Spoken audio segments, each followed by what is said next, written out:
নমস্কার। ধলাই নার্সিংহোম এবং হেলথ কেয়ারের পক্ষ থেকে আজকে সোনালী সংঘ মাঠের যে কুলাই স্কুল মাঠ আছে, এখানে সোনালী সংঘ ক্লাবের সহযোগিতায় আমরা এখানে আজকে 7 a-side ফুটবল প্রতিযোগিতা অনুষ্ঠিত করছি। আমাদের এই ফুটবল, আমরা জানি ফুটবল গোলাকার, আমাদের পৃথিবীও গোলাকার।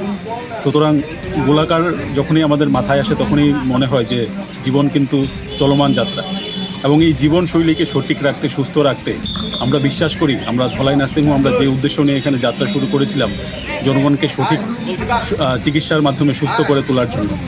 এবং আমরা এটা বিশ্বাস করি যে শুধুমাত্র অসুস্থ লোককে সুস্থ করাই একটা নার্সিংহোমের দায়িত্ব হতে পারে না। মানুষ যেন অসুস্থ না হয় সেটাও আমাদের মাথায় রাখতে হবে, এবং তার বিকল্প কিন্তু খেলাধুলা।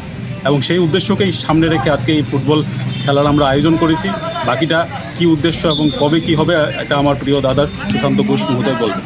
নমস্কার। আমাদের মুখ্য উদ্দেশ্য হচ্ছে যে সমাজ সুন্দর এবং সুস্বাস্থ্যবান হতে গেলে খেলাধুলার প্রয়োজন। আর আমাদের ধলাই নার্সিংহোমের পক্ষ থেকে আমরা সবার অংশের মানুষকে এটাই বলবো, খেলাধুলার মাধ্যমে যাতে সবাই আগামী দিন শরীর সুস্থ থাকে।